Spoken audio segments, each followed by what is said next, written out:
এটি আফগানিস্তানের একটি ভাসমান মার্কেট, যেখানে বন্দুক, মিসাইল থেকে শুরু করে বিভিন্ন অস্ত্রের যন্ত্রাংশ এবং সকল ধরনের সেনাবাহিনীর পোশাক ও সরঞ্জাম পাওয়া যায়।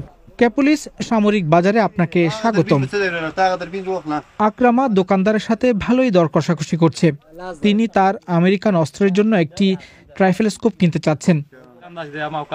আকরামা প্রতি মাসে তার পদাতিক ইউনিটের সাথে এখানে আসেন। আমাদের আমেরিকানদের ফেলে যাওয়া জিনিসের প্রয়োজন নেই। কিন্তু তোমার বন্দুকটি তো আমেরিকান, তাই না? এটা আমেরিকান, কিন্তু এখন এটা আমার হাতে। আমেরিকানরা আর এটা ব্যবহার করতে পারে না, এগুলি এখন আমরা ব্যবহার করি। আগে বাজারটি একটি পর্যটন কেন্দ্র ছিল এবং বিদেশি দর্শনার্থীরা এখানে ভিড় করত। এখন করে তালেবান পদাতিক সৈন্যরা। এই ছোট্ট দোকানে প্রয়োজনীয় প্রায় সবকিছুই পাওয়া যায়। এই যেমন আমেরিকান সেনাবাহিনীর ব্যবহৃত বুট থেকে শুরু করে এখানে খুব বিপজ্জনক জিনিসপত্র পাওয়া যায়, যেমন এই স্টাইলিশ চকচকে সাজসজ্জার হোলস্টার, যা আজকাল তালেবান পদাতিক সৈন্যদের মধ্যে বেশ জনপ্রিয়। বাজারটি প্রথম খোলা হয়েছিল প্রায় 40 বছর আগে আফগানিস্তানে সোভিয়েত আক্রমণের সময়। তখন সোভিয়েত নেতার নামে এর নামকরণ করা হয়েছিল। এরপর থেকে 4 বার এই বাজারের নাম পরিবর্তন করা হয়েছে। তবে এখন এটির আমেরিকান নাম বুশ বাজার, যা মার্কিন প্রেসিডেন্ট জর্জ ডব্লিউ বুশের নামে নামকরণ করা হয়েছে। বাজারটি এখন এই নামেই বেশি পরিচিত।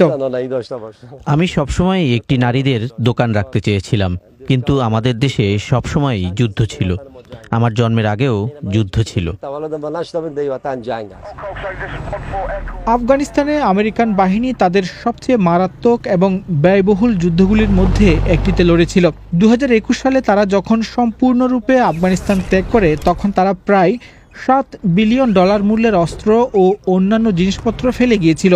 এর বেশিরভাগই এখন তালেবানদের হাতে, যার কিছু এই খোলা বাজারে বিক্রি হচ্ছে। সামরিক ঘাঁটিতে প্রচুর পরিমাণে এই হেলমেট পাওয়া গিয়েছিল। সমস্ত হেলমেট মার্কিন বা যুক্তরাজ্যের আকারের। এগুলি আফগানদের ভালোভাবে ফিট হয় না। হেলমেটগুলো কিনে এনে আমরা সেগুলো পরিবর্তন করি, ছোট আকার করে আমরা আবার বিক্রি করি। এই বাজারে আমেরিকান অস্ত্র মেরামত করা হয়, কিন্তু দোকানগুলির ছবি তোলার অনুমতি নেই। তালেবান কর্তৃপক্ষ এই ক্ষুদ্র বাজারটি কঠোরভাবে নিয়ন্ত্রণ করে, ঠিক যেমনভাবে নিয়ন্ত্রণ করে সারা দেশ।